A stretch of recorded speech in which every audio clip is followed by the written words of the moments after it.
Hello guys, good evening all of you. कैसे हो आप सब? आई होप आप सब बहुत अच्छे होंगे, अपना अच्छे से ख्याल भी रख रहे होंगे और अपनी पढ़ाई भी कंटिन्यू कर रहे होंगे। तो आइए गाइस, आप सबका स्वागत है आपके अपने YouTube channel Sudhakar Singh education hub पर। तो गाइस, ये डीएलएड 4th सेमेस्टर का पेपर फर्स्ट है, उसी का चैप्टर फर्स्ट है, जिससे अभी कुछ क्वेश्चन बचे हुए हैं वो भी क्लियर हो जाए। ठीक है, उसके बाद आगे नेक्स्ट चैप्टर पर पहुँचेंगे। तो हम सबसे पहले आज का क्वेश्चन समझेंगे, लेखन की अशुद्धियों को दूर करने के उपाय। इनकी अशुद्धियों को दूर कैसे किया जाता है, लेखन की अशुद्धियों को दूर मतलब कैसे किया जाए, इसके क्या उपाय हैं, इस बारे में जानेंगे। तो ये क्वेश्चन आया हुआ है, इम्पोर्टेंट क्वेश्चन है। तो सबसे पहले पॉइंट फर्स्ट है शुद्ध उच्चारण। शुद्ध उच्चारण हिंदी भाषा में जैसा बोला जाता है, हिंदी भाषा में जैसा बोला जाता है वैसा ही लिखा जाता है। ठीक है, कि हिंदी भाषा में जैसा बोलो वैसा ही लिखा जाता है। इसलिए प्रारंभ से ही बच्चों के द्वारा शुद्ध उच्चारण किए जाने पर विशेष ध्यान देना चाहिए, खास ध्यान देना चाहिए अध्यापक को। यदि बालकों का उच्चारण गलत होगा तो उनकी वर्तनी भी अशुद्ध होगी। अतः अध्यापकों का यह सर्वप्रथम कर्तव्य है कि वे छात्रों को शुद्ध उच्चारण की शिक्षा दें। ठीक है, उसके बाद सेकेंड पॉइंट है लिपि संबंधी ज्ञान। वर्तनी की अशुद्धियों को दूर करने के लिए छात्रों को प्रारंभ से ही लिपि का पूर्ण एवं स्पष्ट ज्ञान प्रदान करना चाहिए। शुरू से मतलब वर्तनी की अशुद्धियाँ जो है उन्हें दूर करने के लिए छात्रों को शुरुआत से ही लिपि का पूर्ण एवं स्पष्ट ज्ञान प्रदान करना अनिवार्य है। देवनागरी लिपि वैज्ञानिक होते हुए भी अनेक विचित्रताएं लिए हुए हैं, जिन्हें दूर करने के लिए निम्नलिखित नियमों का अनुसरण करना चाहिए।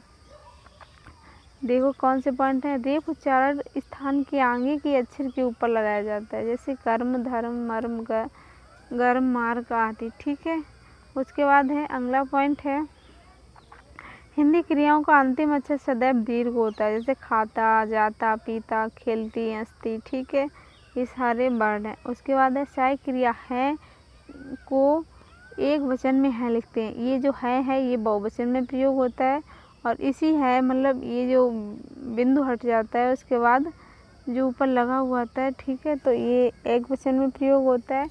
तो आप लोग समझ सकते हैं ये जो है ये है, ये तो बहुवचन में होगा, है ये एक वचन में प्रयोग होगा। ठीक है, तो उसके बाद अगला पॉइंट है स्वर विहीन व्यंजन हिंदी में आधा लिखा जाता है। स्वर के बिना व्यंजन जो है आधा ही होता है।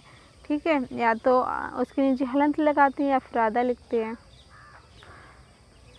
उसके बाद है ऊ की मात्रा का, ख, गा, घा आदि व्यंजनों में नीचे लगती है, लेकिन रा के बीच में लगती है। रा के कहाँ लगती है? बीच में से। रुई, रूप, गुरु, रुपया आदि। ठीक है, उसके बाद है अगला पॉइंट है द्वंद्व समास के पदों के बीच हाइपन लगाते हैं, जैसे सीताराम, राधा कृष्ण, सुख दुख, माता पिता।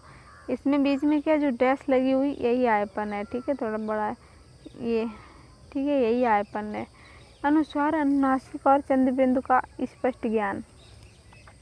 छात्र को इन तीनों में क्या भेद है, मतलब इनका प्रयोग किस प्रकार करना चाहिए आदि का ज्ञान कराकर वर्तनी संबंधी अशुद्धियों को दूर किया जा सकता है। बच्चों को इन तीनों का ज्ञान होना बहुत ज़रूरी है। ठीक है, उसके बाद है अगला पॉइंट है अनुलेख, प्रतिलेख और श्रुत लेख के द्वारा छात्रों में मतलब छात्रों को कैसे शुद्ध लिखना पढ़ना सिखाया जाए। तो देखते हैं, छात्रों से अनुलेख, प्रतिलेख तथा श्रुत लेख लिखवाकर उनकी वर्तनी संबंधी अशुद्धियों को दूर किया जा सकता है।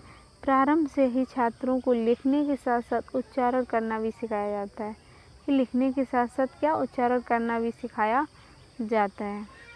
अब देखते हैं अगला क्वेश्चन है लेखन की अशुद्धियों के क्या कारण हो सकते हैं, गलतियाँ होती क्यों हैं, कैसे हैं। ठीक है, क्या कारण है, क्या वजह है, देखते हैं। पॉइंट फर्स्ट है हिंदी भाषा में जैसा बोला जाता है वैसा ही लिखा जाता है, अतः बालक यदि अशुद्ध उच्चारण करेगा तो लिखने में भी अशुद्धियाँ स्वाभाविक रूप से होंगी। प्राय बालक स व सा में भेद नहीं कर पाते, इसलिए लिखते समय भी अशुद्धियाँ करते हैं, कि ये जो सा है और सा है इनमें दोनों में क्या अंतर नहीं कर पाते हैं, तो बच्चे लिखने में गलतियाँ करते हैं। अगला पॉइंट है लिपि का अपूर्ण जानकारी। लिपि की अपूर्ण जानकारी। बालक को यदि लिपि का पूर्ण ज्ञान प्राप्त नहीं होगा, क्या पूर्ण ज्ञान प्राप्त नहीं होगा, तब बालक से प्रायः मात्राओं सा, सा आदि के प्रयोग के बारे में पूर्ण ज्ञान नहीं होता, जिससे वह लिखते समय अशुद्धियाँ करते हैं। ठीक है। अगला पॉइंट है प्रांतीय भाषा। अगला पॉइंट क्या है? प्रांतीय भाषा। अशुद्ध लेखन में प्रांत या क्षेत्र की भाषाओं का बहुत प्रभाव पड़ता है, अतः लिखते समय अशुद्धियाँ होना स्वाभाविक है। जैसे पंजाब के लोग कृपाल को कृपाल लिखते हैं। ठीक है। अगला है अनुनासिक तथा अनुस्वार। अनुनासिक तथा अनुस्वार का पर्याप्त ज्ञान न होने के कारण भी बालक कई गलतियां करते हैं, जैसे दुख को दुख लिखते हैं, अंतर को अंतर लिखते हैं। ठीक है। ऐसी अशुद्धियां बच्चे करते हैं। उसके बाद है चंद्रबिंदु तथा अनुस्वार। चंद्रबिंदु तथा अनुस्वार। विद्यार्थियों को प्रायः चंद्रबिंदु तथा अनुस्वार के प्रयोग का स्पष्ट ज्ञान नहीं होता है, जिस कारण भी वे लेखन संबंधी अशुद्धियाँ करते हैं। जब बच्चे को पूर्ण ज्ञान इसका नहीं होता है तो बच्चे लिखते समय ऐसी अशुद्धियाँ करते हैं। ठीक है।